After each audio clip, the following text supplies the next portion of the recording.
अस्सलाम वालेकुम स्टूडेंट्स, मेरा नाम है मोहम्मद अकमल और मैं हूं आपका फ़िज़िक्स टीचर। स्टूडेंट्स, आज के लेक्चर में हम हमारी मश्की सवालात 6.11 से लेके 6.16 तक हल करने की कोशिश करेंगे और उनको समझेंगे। चलिए स्टूडेंट्स, उनको समझने के लिए हम चलते हैं हमारे लाइट बोर्ड की तरफ। जी तो स्टूडेंट्स, इससे पहले लेक्चर्स में हमने यूनिट नंबर 6 वर्क और एनर्जी की मशक के कुछ सवालात को हल किया। उनमें से बाकी जो सवालात हैं वो आज हम हल करेंगे। स्टूडेंट्स, सबसे पहला जो सवाल है 6.11, उसमें हमसे पूछा गया है ऐसे 5 डिवाइसेस के नाम लिखें जो इलेक्ट्रिकल एनर्जी को मैकेनिकल एनर्जी में तब्दील करते हैं। स्टूडेंट्स, जब हमने एनर्जी को एक किस्म से दूसरी किस्म में तब्दील करते हुए देखा था तब हमने कुछ मिसालें पढ़ी थी।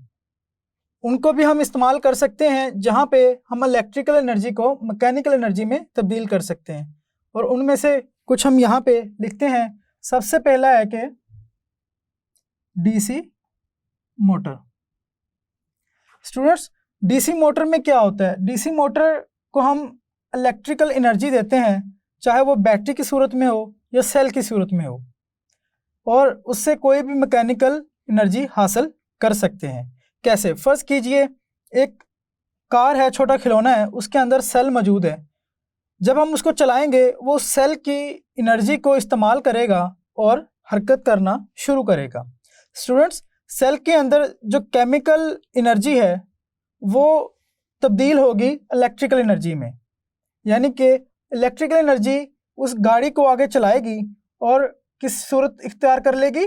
मैकेनिकल एनर्जी की। तो स्टूडेंट्स, हमने देखा डीसी मोटर में इलेक्ट्रिकल एनर्जी को मैकेनिकल एनर्जी में तब्दील किया जा सकता है डीसी मोटर को इस्तेमाल करते हुए। उसके बाद स्टूडेंट्स, हमारे पास है electric fan.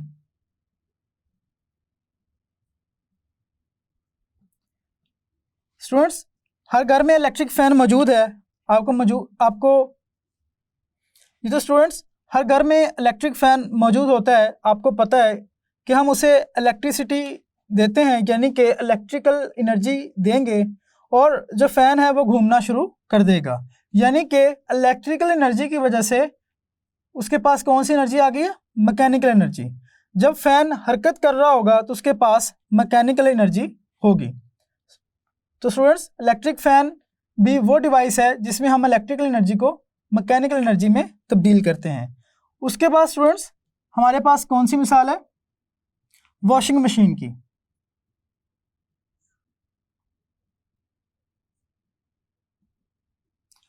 Students, washing machine के केस में क्या होता है? हम स्विच लगाते हैं और मशीन चलना शुरू कर देती है। क्या हुआ कि वहाँ पे हमने स्विच लगाने से तार के ज़रिए से उसे इलेक्ट्रिकल एनर्जी दी, इलेक्ट्रिक करंट दिया, जो कि इलेक्ट्रिकल एनर्जी है, और जब वो मशीन घूमेगी तो वो कौन सी एनर्जी पैदा कर रही है? अब मैकेनिकल एनर्जी। यानी कि वॉशिंग मशीन में भी हमने इलेक्ट्रिक एनर्जी को किस में तब्दील किया स्टूडेंट्स? मैकेनिकल एनर्जी में। और इसके अलावा इलेक्ट्रिक झूले। स्टूडेंट्स, आपने कि बड़े पार्क्स में देखा होगा कि वहाँ पे इलेक्ट्रिक झूले लगे होते हैं, यानी कि उसको जनरेटर के साथ या किसी ऐसे इलेक्ट्रॉनिक डिवाइस के साथ मुंसलिक किया जाता है जो कि झूलों को घुमाती है। यानी कि इलेक्ट्रिकल एनर्जी जो है वो मैकेनिकल एनर्जी में तब्दील हो रही है, क्योंकि अगर हम जनरेटर के ज़रिए उसे घुमाते हैं, जनरेटर इलेक्ट्रिकल एनर्जी पैदा करेगा। जब वो झूला हरकत करेगा तो इसका मतलब है उसके पास कौन सी एनर्जी है? Mechanical energy. यानी कि इलेक्ट्रिक झूले में हम इलेक्ट्रिकल एनर्जी को मैकेनिकल एनर्जी में तब्दील करते हैं। और इसके अलावा स्टूडेंट्स, 5वीं मिसाल क्या है? फैक्ट्री में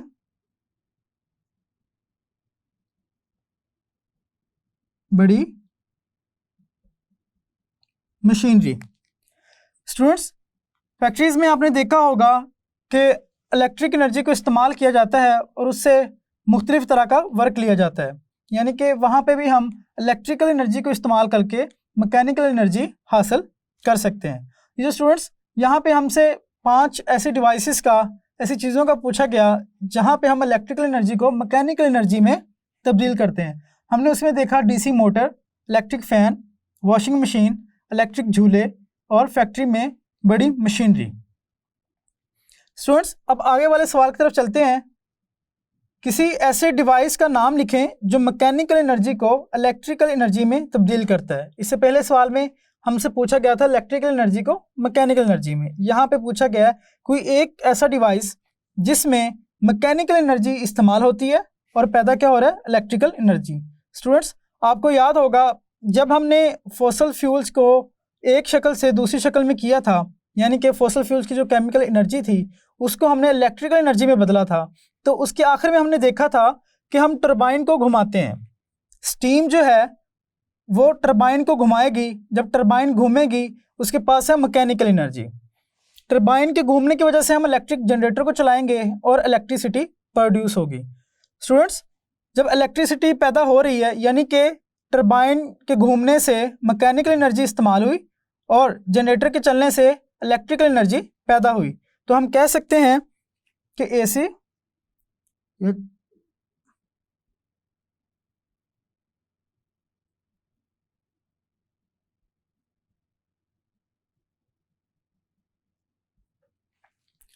स्टूडेंट्स, वो जनरेटर जिसमें हम एसी करंट पैदा करेंगे यानी कि इलेक्ट्रिकल जनरेटर में हम मैकेनिकल एनर्जी देंगे और इलेक्ट्रिकल एनर्जी की सूरत में एनर्जी हासिल करेंगे। स्टूडेंट्स, इसके बाद सवाल है कि किसी सिस्टम की एफिशिएंसी से क्या मतलब लिया जाता है। स्टूडेंट्स, इससे पहले हम एफिशिएंसी के मतलब पढ़ चुके हैं। सबसे पहले हम देखते हैं कि एफिशिएंसी होती क्या है। फ़र्ज़ कीजिए स्टूडेंट्स, आपके पास दो मुख्तलिफ मशीनें हैं और दोनों एक जैसी एनर्जी इस्तेमाल करती हैं, मगर उनकी जो आउटपुट है वो मुख्तलिफ है। फ़र्ज़ कीजिए दो मशीनें 100 जूल की एनर्जी इस्तेमाल कर रही हैं, जबकि एक मशीन 10 जूल आउटपुट दे रही है और दूसरी मशीन 20 जूल आउटपुट दे रही है। यानी कि एक ही तरह की, एक ही जैसी बराबर मिकदार की एनर्जी इस्तेमाल करके वो मुख्तलिफ जो हमारे पास पैदावार है वो दे रही हैं, तो वहाँ पे हम कहते हैं कि इनकी एफिशिएंसी मुख्तलिफ है। यानी कि जो मशीन एक जैसी एनर्जी में ज़्यादा हमें आउटपुट दे उसे हम कहते हैं उसकी एफिशिएंसी ज़्यादा है, और जो मशीन उसी इनपुट में कम आउटपुट दे तो हम कहते हैं उसकी एफिशिएंसी कम है। तो स्टूडेंट्स, अगर हम एफिशिएंसी की तारीफ़ लिखें तो हम क्या कहेंगे,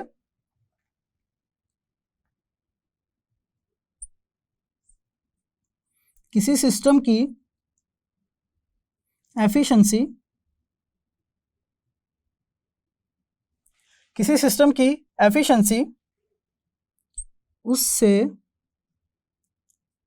हासिल करदा आउटपुट की, किसी सिस्टम की एफिशिएंसी उससे हासिल करदा आउटपुट की इनपुट के साथ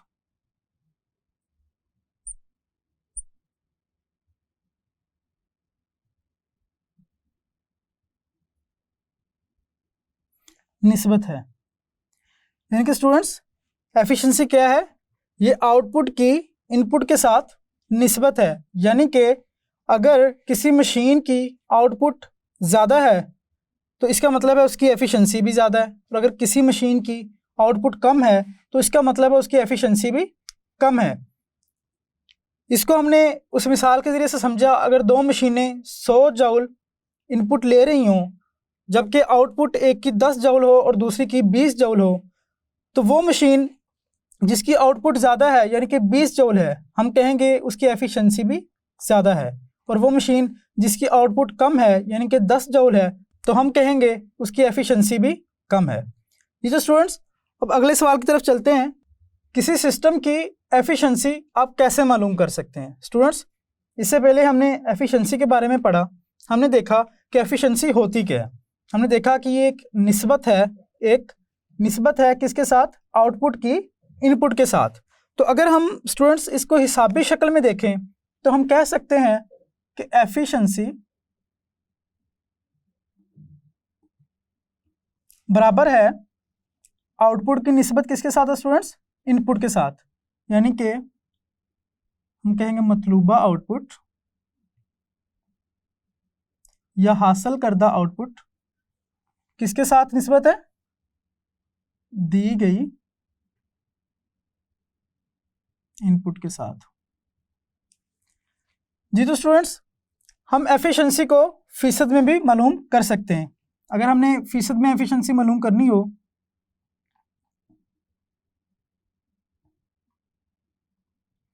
फीसद में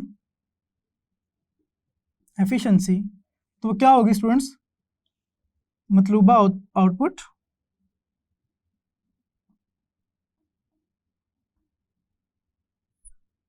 दी गई इनपुट, स्टूडेंट्स उसको हम ज़रब करते हैं 100% के साथ। स्टूडेंट्स ये वो मसावात हैं जिसके ज़रिए से हम किसी भी सिस्टम की एफिशिएंसी मालूम कर सकते हैं। जैसे कि स्टूडेंट्स हमने इस सवाल में मिसाल ली थी कि एक मशीन को अगर हम 100 जूल की इनपुट देते हैं और वो हमें 10 जूल की आउटपुट दे रही है, तो उसकी एफिशिएंसी क्या होगी? 10%। मिसाल के तौर पे यहाँ पे हम लेते हैं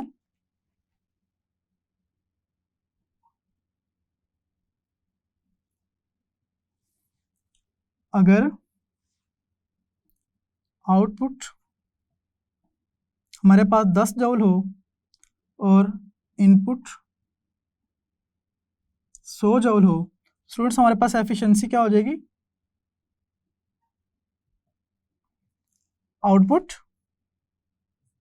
नीचे इनपुट, और अगर हमने इसको फीसद में मालूम करना है तो ज़रब 100%। स्टूडेंट्स ये हमारे पास आ जाएगी 10%। तो हमने देखा कि किसी सिस्टम की एफिशिएंसी को हम किस तरह से मालूम कर सकते हैं। उसमें हमारे पास एक मसावात थी जिसे हमने कहा कि एफिशिएंसी बराबर है मतलूबा आउटपुट के और उसकी निस्बत है दी गई इनपुट के साथ। ये जो स्टूडेंट्स इस तरह से हम किसी भी सिस्टम की एफिशिएंसी मालूम कर सकते हैं। ये जो स्टूडेंट्स आगे हमारे पास सवाल है पावर से क्या मुराद है। अब फर्ज कीजिए दो लोग एक ही काम करते हैं, एक शख्स उस काम को 1 घंटे में कर रहा है और दूसरा शख्स उसी काम को 2 घंटों में कर रहा है। तो हम क्या कहेंगे कि जो शख्स उसी काम को जल्दी कर रहा है इसका मतलब है उसके पास पावर ज़्यादा है, और जो शख्स उसी काम को ज़्यादा टाइम में कर रहा है तो इसका मतलब है उसके पास पावर कम है। यानी कि अगर हम इस इस्तिलाह में देखें तो हम पावर की तारीफ क्या करेंगे? किसी जिस्म की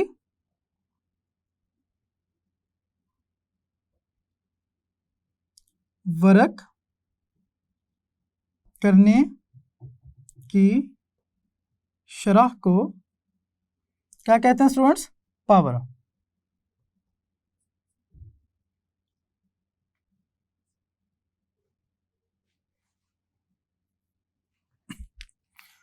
स्टूडेंट्स जैसे कि हमने मिसाल में देखा कि एक ही शख्स अगर एक काम को कम टाइम में कर रहा है और दूसरा शख्स उसको ज़्यादा टाइम में कर रहा है, तो वहाँ पे हम शरह का लफ्ज़ इस्तेमाल करते हैं, यानी कि वर्क करने की शरह। तो स्टूडेंट्स अगर हम हिसाबी शक्ल देखें, पावर की हिसाबी शक्ल क्या होगी? वर्क करने की शरह, यानी कि कितने टाइम में कितना वर्क हो रहा है वो उसकी पावर होगी। स्टूडेंट्स पावर जो है ये एक स्केलर मिकदार है। पावर क्या है? एक स्केलर मिकदार।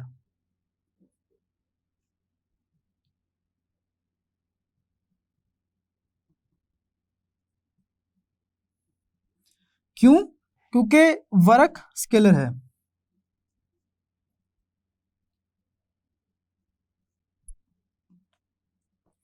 स्टूडेंट्स क्योंकि वर्क स्केलर है इस वजह से पावर भी एक स्केलर मिकदार है, और इसका यूनिट जो इस्तेमाल होता है वह है वाट।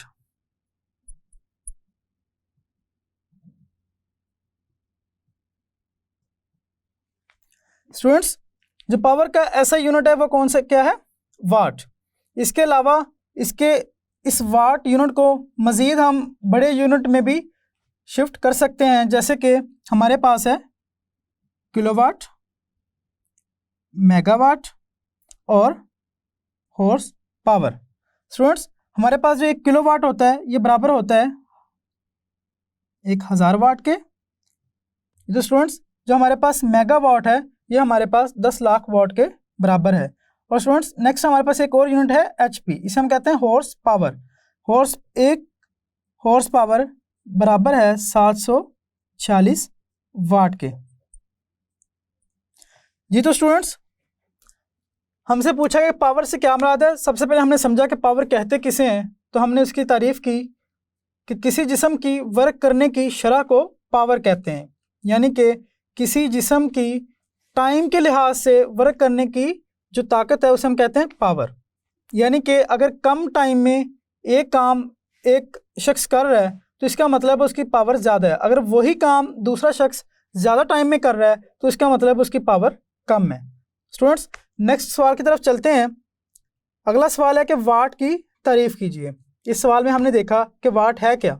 वाट ऐसा यूनिट है किसका, पावर का। स्टूडेंट्स अगर हम पावर के फार्मूले को ही इस्तेमाल करते हुए वाट की तारीफ करें तो वाट की तारीफ क्या होगी। यहाँ से अगर हम देखें, अगर कोई जिस्म 1 सेकंड में 1 जूल वर्क करे, अगर कोई जिस्म 1 सेकंड में 1 जूल वर्क करे तो उसकी पावर क्या होगी, 1 वाट होगी। स्टूडेंट्स अगर हम हिसाबी शक्ल में देखें तो हमारे पास जैसे कि पावर हमारे पास है, शरह किसकी है, वर्क की, यानी कि वर्क को तकसीम किया गया है टाइम पे। स्टूडेंट्स यहाँ पे अगर हम देखें पावर की यूनिट जो है हमारे पास वह है वाट। कहेंगे 1 वाट बराबर है किसके, वर्क का यूनिट क्या है स्टूडेंट्स, जूल। और टाइम का यूनिट हम इस्तेमाल करते हैं सेकंड, यानी कि 1 सेकंड में अगर कोई जिस्म 1 जूल वर्क करने की सलाहियत रखता हो तो हम कहेंगे उसके पास जो पावर है वो कितनी है, 1 वाट। ये तो स्टूडेंट्स आज हमने इन सवालों में देखा, सबसे पहला सवाल था कि 5 डिवाइसेस जिनमें इलेक्ट्रिकल एनर्जी को मैकेनिकल एनर्जी में तब्दील किया जाता है। उसके बाद स्टूडेंट्स हमने ऐसी डिवाइस का नाम लिखा जिसमें हम मैकेनिकल एनर्जी को इस्तेमाल करके इलेक्ट्रिकल एनर्जी बनाते हैं। उसके बाद हमने समझा कि एफिशिएंसी से क्या मतलब लिया जाता है। फिर हमने एफिशिएंसी के फार्मूले को देखा और देखा कि हम एफिशिएंसी किसी सिस्टम की किस तरह से मालूम कर सकते हैं। उसके बाद स्टूडेंट्स हमने पावर से मुतल्लिक पढ़ा कि पावर की तारीफ़ क्या है और हमने उसकी हिसाबी शक्ल भी देखी और उसके यूनिट को देखा। ये तो स्टूडेंट्स हमने वाट की तारीफ़ की और देखा कि हम वाट की तारीफ़ इस पावर के फार्मूले को इस्तेमाल करते हुए कैसे कर सकते हैं, और हमने देखा कि 1 वाट बराबर है 1 जूल पर सेकंड के। जी तो स्टूडेंट्स हमारे आज के लेक्चर में हमने यूनिट नंबर 6 के मश्की सवालात में से 6.11 से लेके 6.16 तक हल किया। स्टूडेंट्स हमारे अगले सवालात को हल करने के लिए मिलते हैं अगले लेक्चर में, तब तक के लिए अल्लाह हाफिज़।